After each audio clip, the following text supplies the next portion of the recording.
أعوذ بالله من الشيطان الرجيم. بسم الله الرحمن الرحيم. وما أبرئ نفسي إن النفس لأمارة بالسوء إلا ما رحم ربي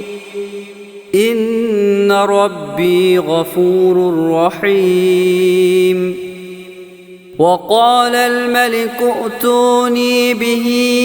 أستخلصه لنفسي فلما كلمه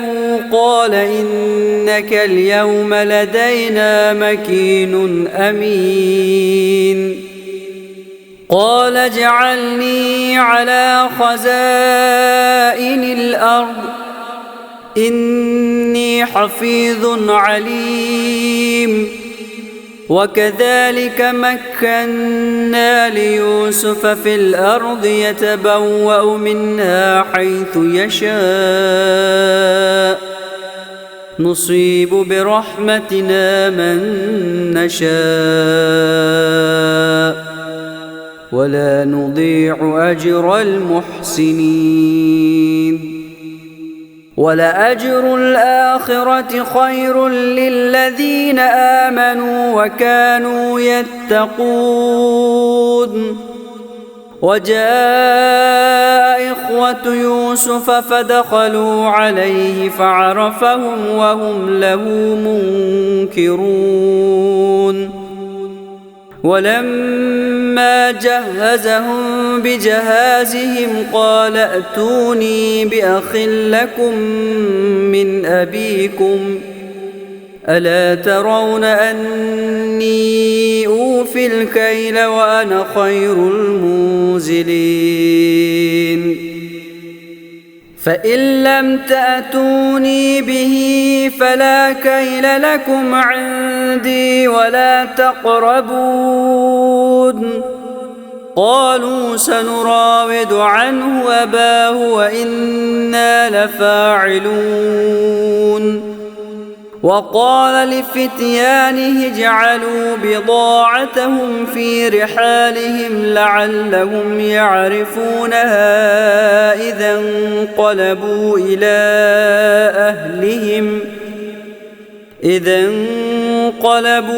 إلى أهلهم لعلهم يرجعون. فلما رجعوا إلى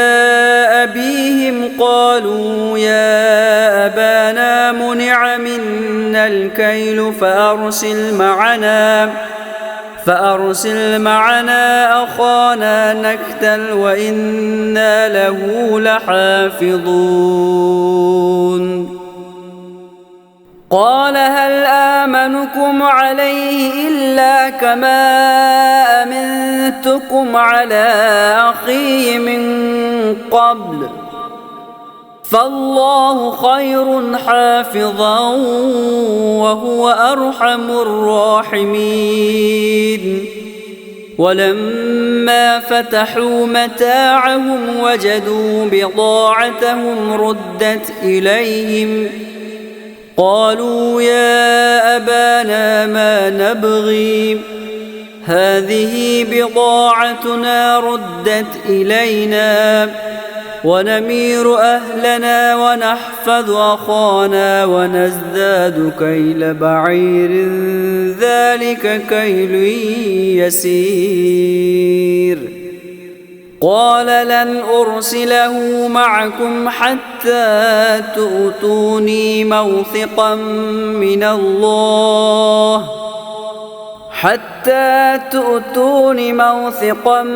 من الله لتأتونني به إلا أن يحاط بكم. فلما آتوه موثقهم قال الله على ما نقول وكيل. وقال يا بني لا تدخلوا من باب واحد وادخلوا من أبواب متفرقة وما أغني عنكم من الله من شيء إن الحكم إلا لله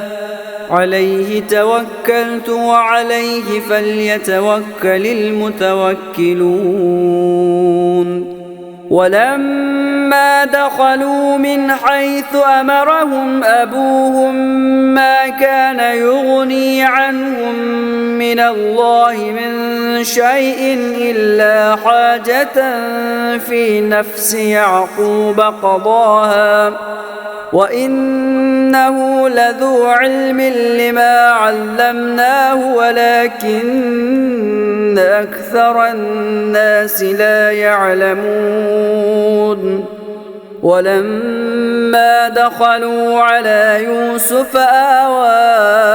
إليه أخاه قال إني أنا أخوك فلا تبتئس بما كانوا يعملون فلما جهزهم بجهازهم جعل السقاية في رحل أخيه ثم أذن مؤذن أيتها العير إنكم لسارقون قالوا وأقبلوا عليهم ماذا تفقدون قالوا نفقد صواع الملك ولمن جاء به حمل بعير وأنا به زعيم قالوا تالله لقد علمتم ما جئنا لنفسد في الأرض وما كنا سارقين قالوا فما جزاؤه إن كنتم كاذبين قالوا جزاؤه من وجد في رحله فهو جزاؤه كذلك نجزي الظالمين فبدأ بعوعيتهم قبل وعاء أخيه ثم استخرجها من وعاء أخيه كذلك كدنا ليوسف ما كان ليأخذ أخاه في دين الملك إلا أن يشاء الله نرفع درجات من نشاء وفوق كل ذي علم عليم قالوا إن يسرق فقد سرق أخ له من قبل فأسرها يوسف في نفسه ولم يبدها لهم قال أنتم شر مكانا والله أعلم بما تصفون قالوا يا أيها العزيز إن له أبا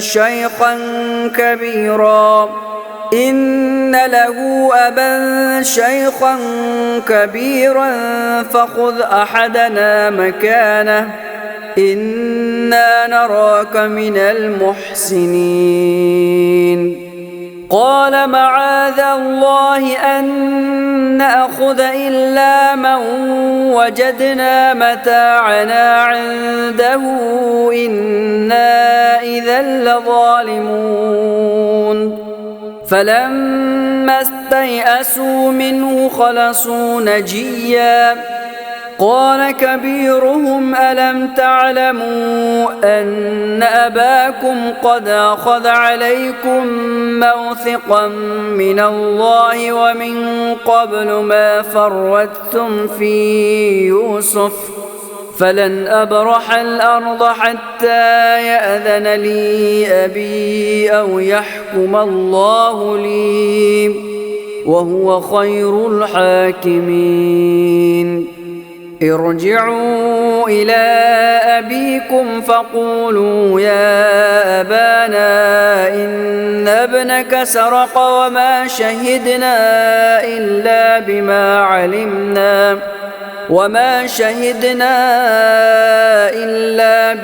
علمنا وما كنا للغيب حافظين واسأل القرية التي كنا فيها والعير التي أقبلنا فيها وإنا لصادقون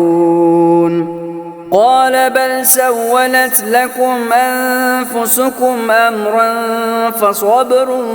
جميل عسى الله أن يأتيني بهم جميعا إنه هو العليم الحكيم وتولى عنهم وقال يا أسفا على يوسف وابيضت عيناه من الحزن فهو كظيم قالوا تالله تفتأ تذكر يوسف حتى تكون حرضا أو تكون من الهالكين قال إنما أشكو بثي وحزني إلى الله وأعلم من الله ما لا تعلمون يا بني اذهبوا فتحسسوا من يوسف وأخيه ولا تيأسوا من روح الله إنه لا ييأس من روح الله إلا القوم الكافرون فلما دخلوا عليه قالوا يا أيها العزيز مسنا وأهلنا الضر وجئنا ببضاعة مزجاة فأوف لنا الكيل وتصدق علينا إن الله يجزي المتصدقين قال هل علمتم ما فعلتم بيوسف وأخيه إذ أنتم جاهلون قالوا أئنك لأنت يوسف قال أنا يوسف وهذا أخي قد من الله علينا إنه من يتق ويصبر فإن الله لا يضيع أجر المحسنين قالوا تالله لقد آثرك الله علينا وإن كنا لخاطئين قال لا تثريب عليكم اليوم يغفر الله لكم وهو أرحم الراحمين اذهبوا بقميصي هذا فألقوه على وجه أبي يأت بصيرا وأتوني بأهلكم أجمعين ولما فصلت العير قال أبوهم إني لأجد ريح يوسف لولا أن تفندون قالوا تالله إنك لفي ضلالك القديم فلما أن جاء البشير ألقاه على وجهه فارتد بصيرا قال ألم أقل لكم إني أعلم من الله ما لا تعلمون قالوا يا أبانا استغفر لنا ذنوبنا إنا كنا خاطئين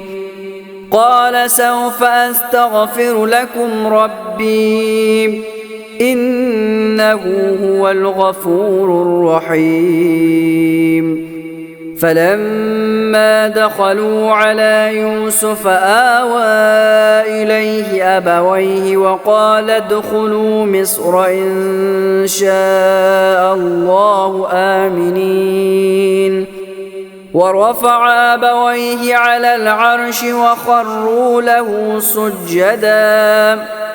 وقال يا أبت هذا تأويل رؤياي من قبل قد جعلها ربي حقا وقد أحسن بي إذ أخرجني من السجن وجاء بكم من البدو من بعد أن نزغ الشيطان بيني وبين إخوتي إن ربي لطيف لما يشاء إنه هو العليم الحكيم رب قد آتيتني من الملك وعلمتني من تأويل الأحاديث فاطر السماوات والأرض أنت وليي في الدنيا والآخرة توفني مسلما وألحقني بالصالحين ذلك من أنباء الغيب نوحيه إليك وما كنت لديهم إذ أجمعوا أمرهم وهم يمكرون وما أكثر الناس ولو حرصت بمؤمنين وما تسألهم عليه من أجر إن هو إلا ذكر للعالمين وكأي من آية في السماوات والأرض يمرون عليها وهم عنها معرضون وما يؤمن أكثرهم بالله إلا وهم مشركون أفأمنوا أن تأتيهم غاشية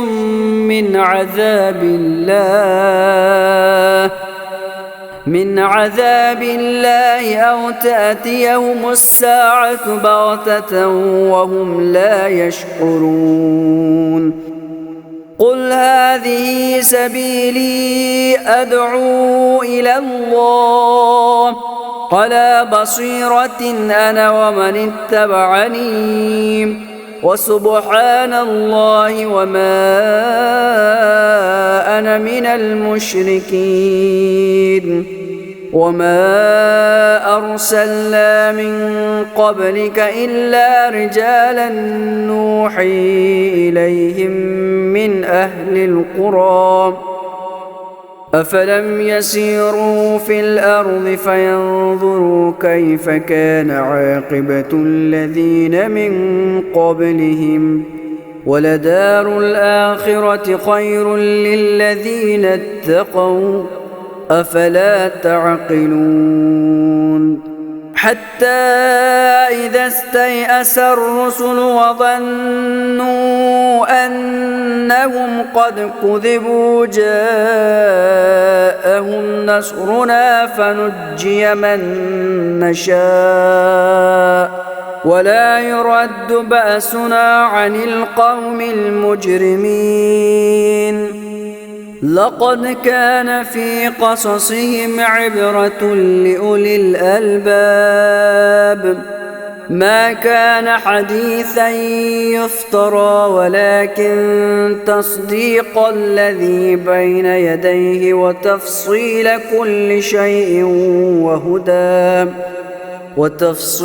كل شيء وهدى ورحمة لقوم يؤمنون بسم الله الرحمن الرحيم ألف لام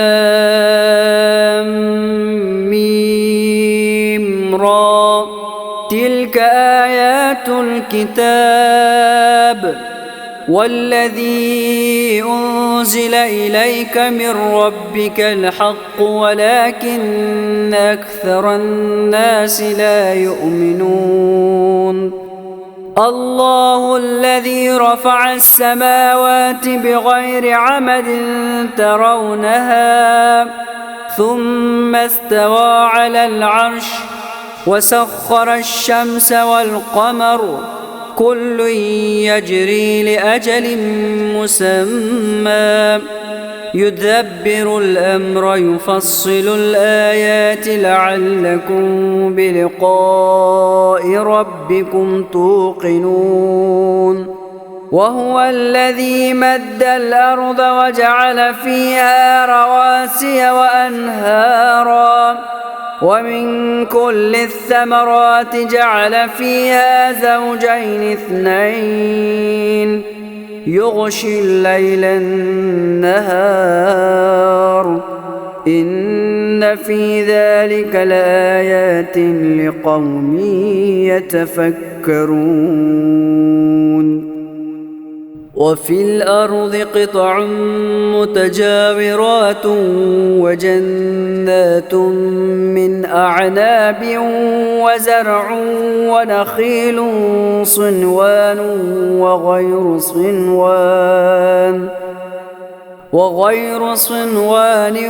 يسقى بماء واحد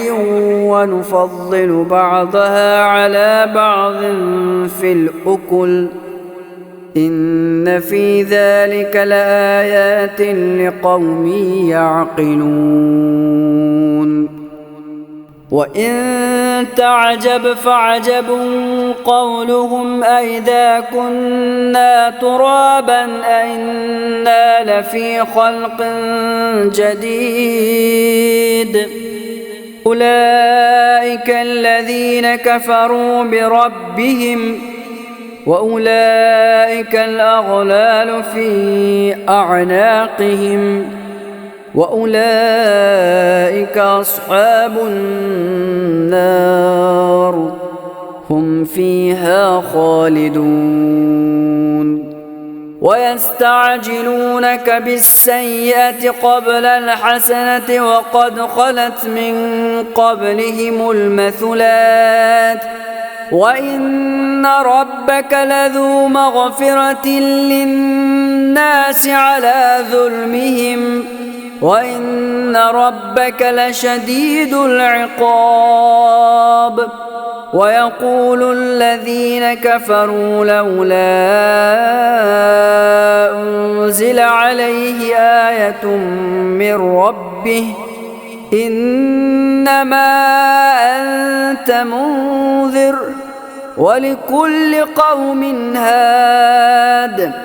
الله يعلم ما تحمل كل أنثى وما تغيض الأرحام وما تزداد وكل شيء عنده بمقدار عالم الغيب والشهادة الكبير المتعال سواء منكم من أسر القول ومن جهر به ومن هو مستخف بالليل وسارب بالنهار له معقبات من بين يديه ومن خلفه يحفظونه من أمر الله إن الله لا يغير ما بقوم حتى يغيروا ما بأنفسهم وإذا أراد الله بقوم سوءا فلا مرد له وما لهم من دونه من وال هو الذي يريكم البرق خوفا وطمعا وينشئ السحاب الثقال ويسبح الرعد بحمده والملائكة من خيفته ويرسل الصواعق فيصيب بها من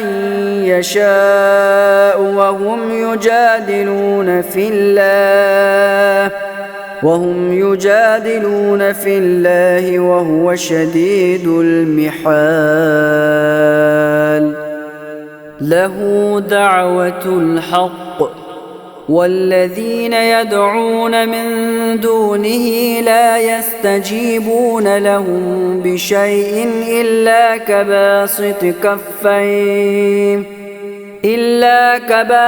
كفيه إلى الماء ليبلغ فاه وما هو ببالغه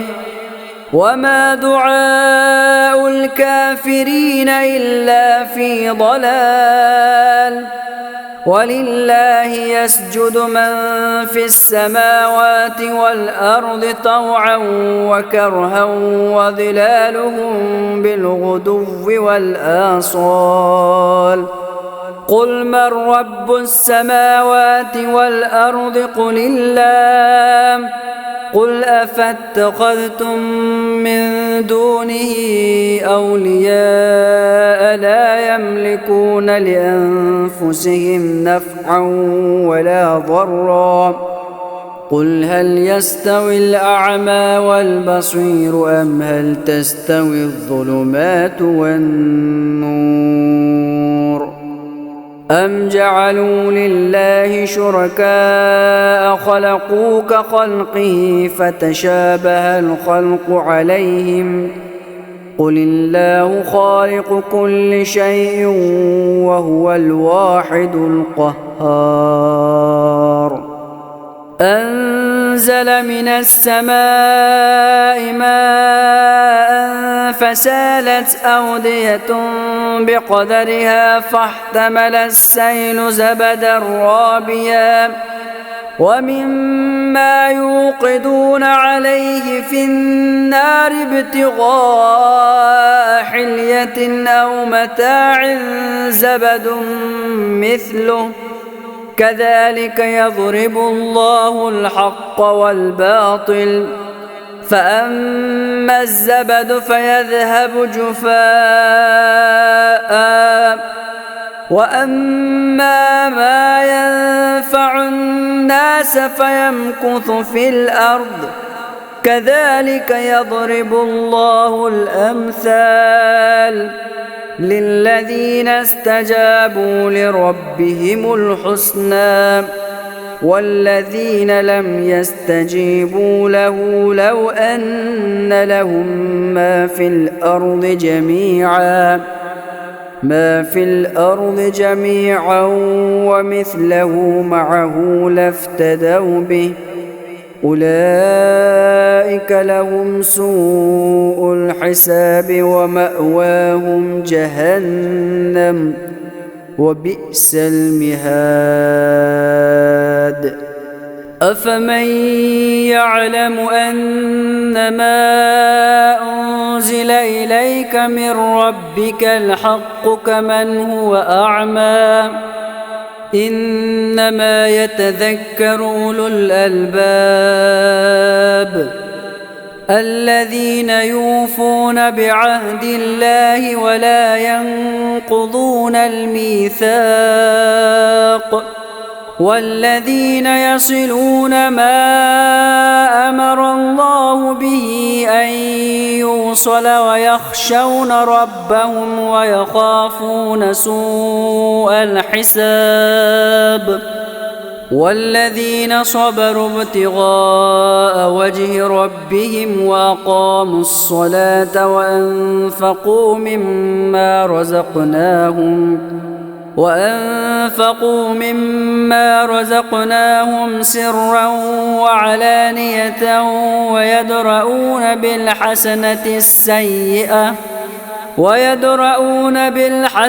السيئة أولئك لهم عقبى الدار جنات عدن يدخلونها ومن صلح من آبائهم وأزواجهم وذرياتهم والملائكة يدخلون عليهم من كل باب سلام عليكم بما صبرتم فنعم عقبى الدار والذين ينقضون عهد الله من بعد ميثاقه ويقطعون ما أمر الله به أن يوصل ويفسدون في الأرض أولئك لهم اللعنة ولهم سوء الدار الله يبسط الرزق لمن يشاء ويقدر وفرحوا بالحياة الدنيا وما الحياة الدنيا في الآخرة إلا متاع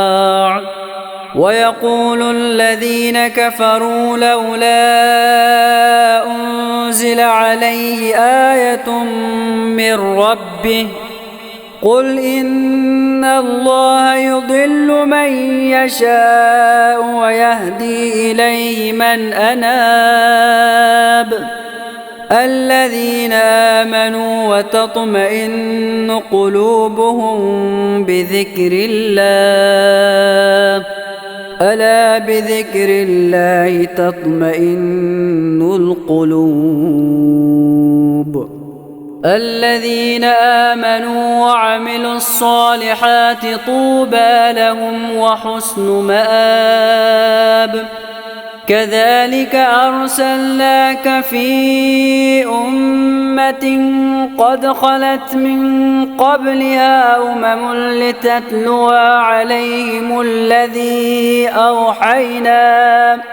عليهم الذي أوحينا إليك وهم يكفرون بالرحمن قل هو ربي لا إله إلا هو عليه توكلت وإليه متاب ولو أن قرآنا سيرت به الجبال أو قطعت به الأرض أو كلم به الموتى بل لله الأمر جميعا أفلم ييأس الذين آمنوا أن لو يشاء الله لهدى الناس جميعا ولا يزال الذين كفروا تصيبهم بما صنعوا قارعة أو تحل قريبا من دارهم حتى يأتي وعد الله إن الله لا يخلف الميعاد ولقد استهزئ برسل من قبلك فأمليت للذين كفروا ثم أخذتهم فكيف كان عقاب أفمن هو قائم على كل نفس بما كسبت وجعلوا لله شركاء قل سموهم أم تنبئونه بما لا يعلم في الأرض أم بظاهر من القول بل زين للذين كفروا مكرهم وصدوا عن السبيل ومن يضلل الله فما له من هاد لهم عذاب في الحياة الدنيا ولعذاب الآخرة أشق وما لهم من الله من واق مثل الجنة التي وعد المتقون تجري من تحتها الأنهار أكلها دائم وذلها تلك عقبى الذين اتقوا وعقبى الكافرين النار. والذين آتيناهم الكتاب يفرحون بما أنزل إليك ومن الأحزاب من ينكر بعضه قل إنما أمرت أن أعبد الله ولا أشرك به إليه أدعو وإليه مآب. وكذلك أنزلناه حكما عربيا ولئن اتبعت أهواءهم بعدما جاءك من العلم ما لك من الله من ولي ولا واق. ولقد أرسلنا رسلا من قبلك وجعلنا لهم أزواجا وذرية وما كان لرسول أن يأتي بآية إلا بإذن الله لكل أجل كتاب يمحو الله ما يشاء ويثبت وعنده أم الكتاب. وإما نرينك بعض الذي نعدهم أو نتوفينك فإنما عليك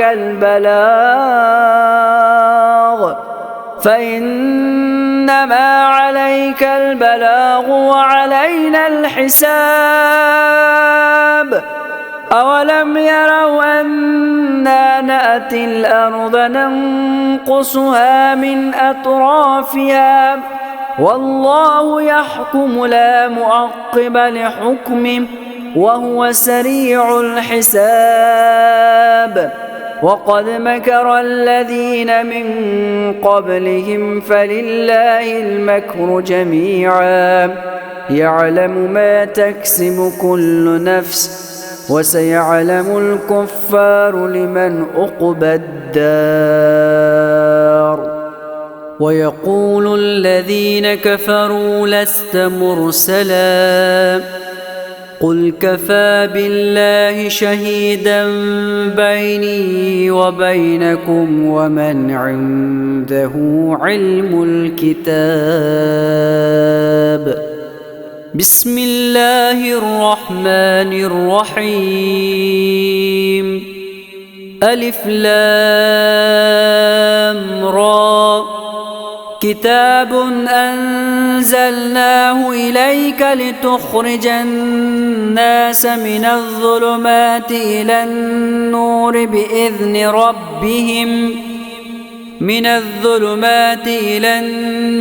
بإذن ربهم إلى صراط العزيز الحميد. الله الذي له ما في السماوات وما في الأرض وويل للكافرين من عذاب شديد. الذين يستحبون الحياة الدنيا على الآخرة ويصدون عن سبيل الله ويبغونها عوجا أولئك في ضلال بعيد. وما أرسلنا من رسول إلا بلسان قومه ليبين لهم فيضل الله من يشاء ويهدي من يشاء وهو العزيز الحكيم. ولقد أرسلنا موسى بآياتنا أن أخرج قومك من الظلمات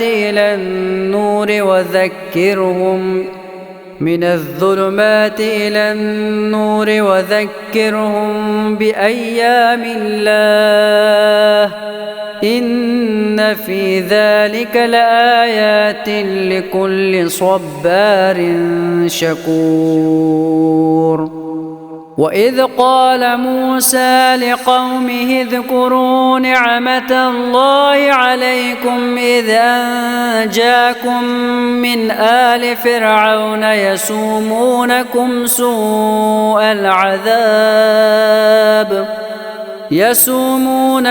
سوء العذاب ويذبحون أبناءكم ويستحيون نساءكم وفي ذلكم بلاء من ربكم عظيم. وإذ تأذن ربكم لئن شكرتم لأزيدنكم ولئن كفرتم إن عذابي لشديد. وقال موسى إن تكفروا أنتم ومن في الأرض جميعا فإن الله لغني حميد. ألم يأتكم نبأ الذين من قبلكم قوم نوح وعاد وثمود والذين من بعدهم لا يعلمهم إلا الله جاءتهم رسلهم بالبينات فردوا أيديهم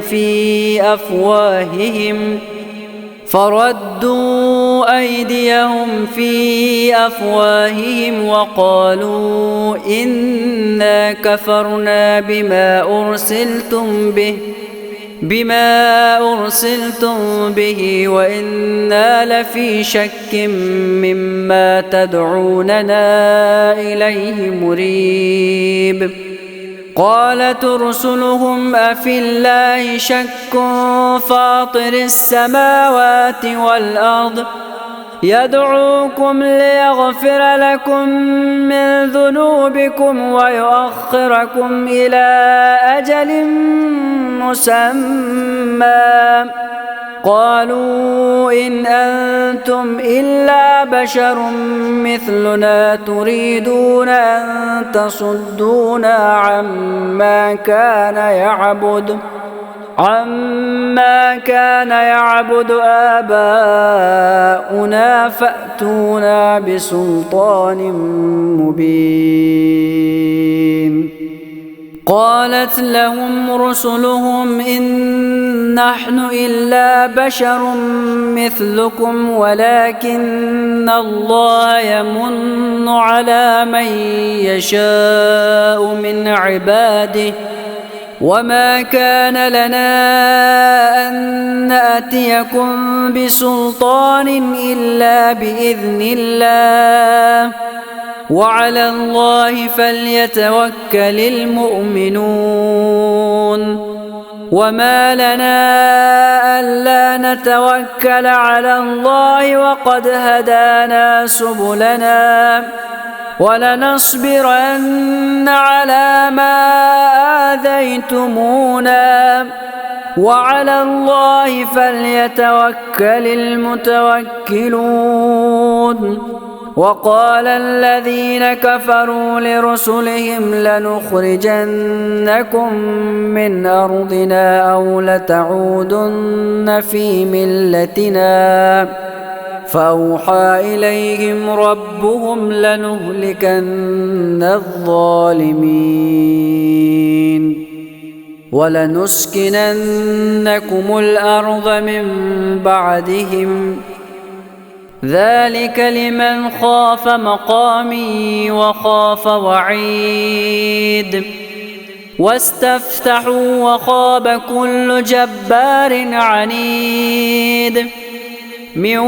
ورائه جهنم جهنم ويسقى من ماء صديد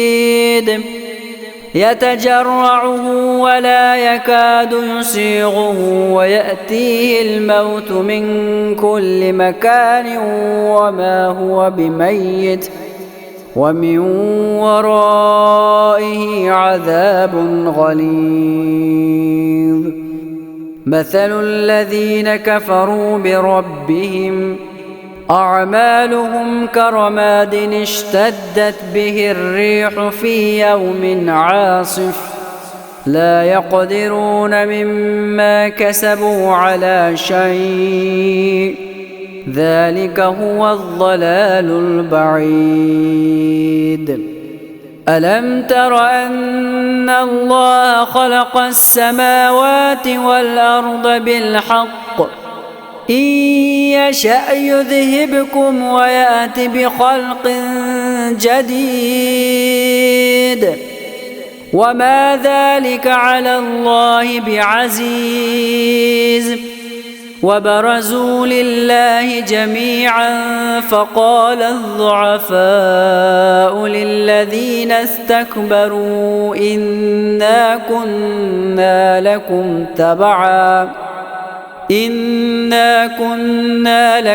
تبعا فهل أنتم مغنون عنا من عذاب الله من شيء قالوا لو هدانا الله لهديناكم سواء علينا أجزعنا أم صبرنا ما لنا من محيص. وقال الشيطان لما قضي الأمر إن الله وعدكم وعد الحق ووعدتكم فأخلفتكم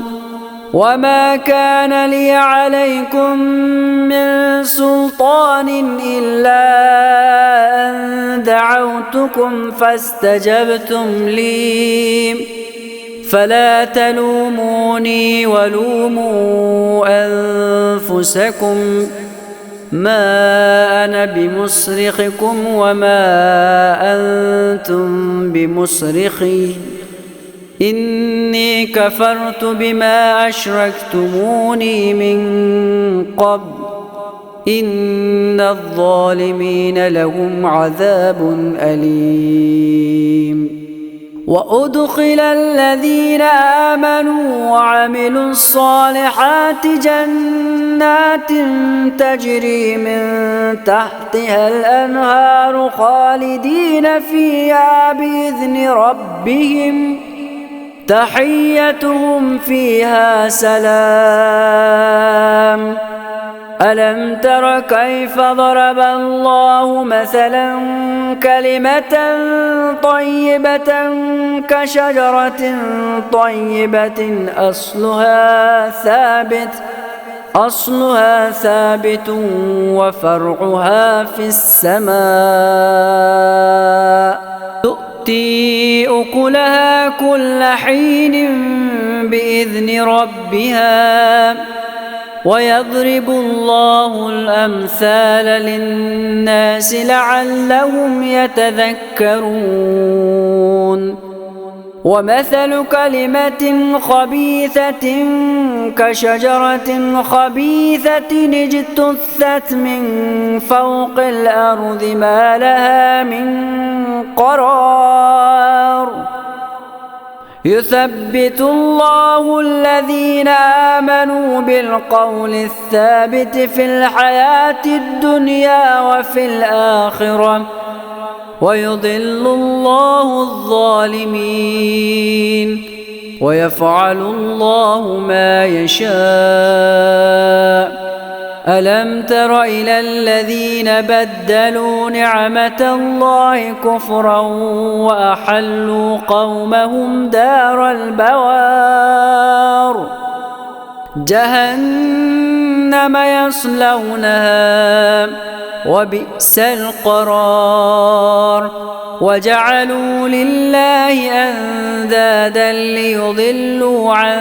سبيله قل تمتعوا فإن مصيركم إلى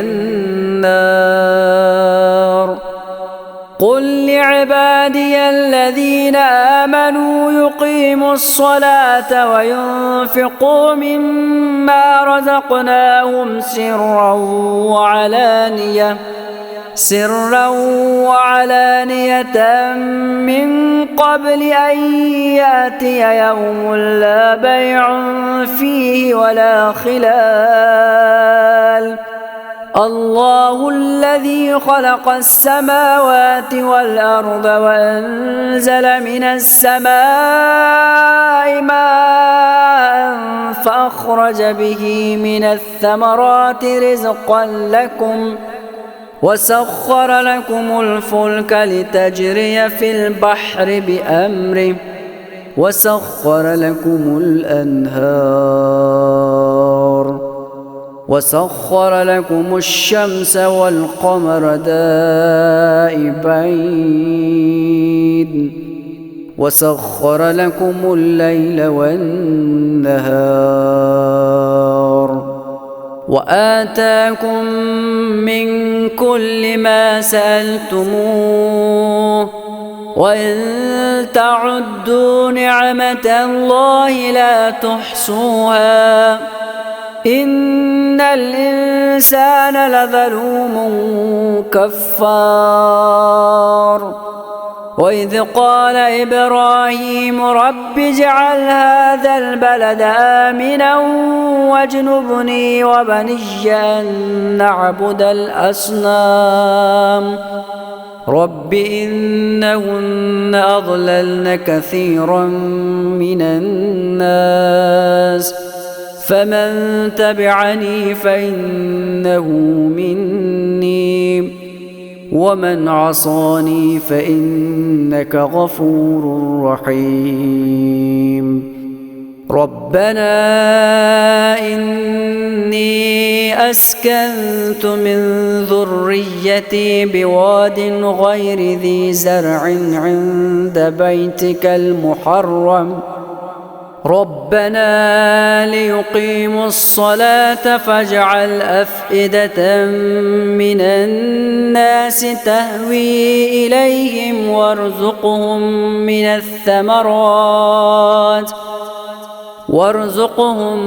من الثمرات لعلهم يشكرون. ربنا إنك تعلم ما نخفي وما نعلن وما يخفى على الله من شيء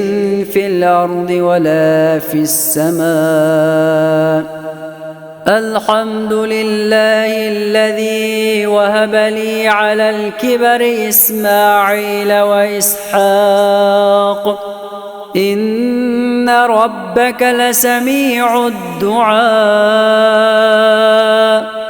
رب اجعلني مقيم الصلاة ومن ذريتي ربنا وتقبل دعاء. ربنا اغفر لي ولوالدي وللمؤمنين يوم يقوم الحساب. ولا تحسبن الله غافلا عما يعمل الظالمون إنما يؤخرهم ليوم تشخص فيه الأبصار مهطعين مقنعي رؤوسهم لا يرتد إليهم طرفهم وأفئدتهم هواء. وأنذر الناس يوم يأتيهم العذاب فيقول الذين ظلموا ربنا أخرنا إلى أجل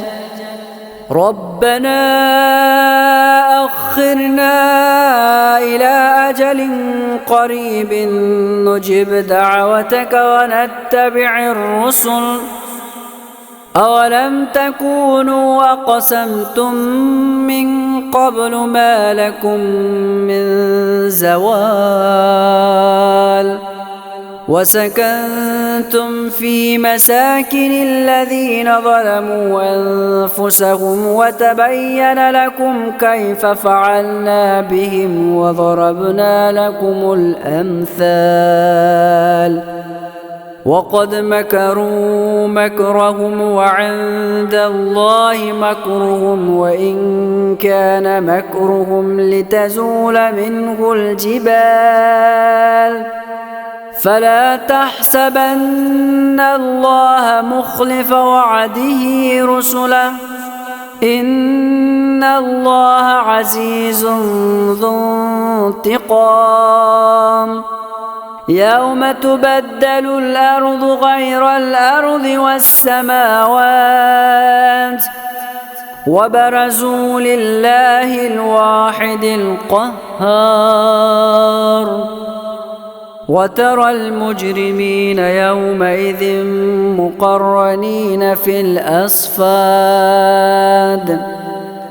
سرابيلهم من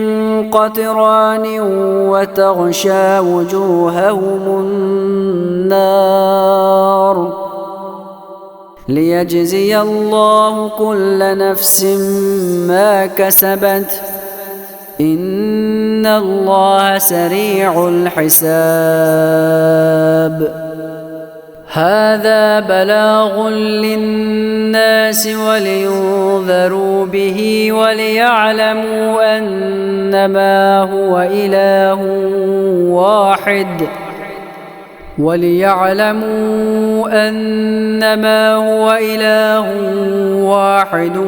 وليذكر أولو الألباب.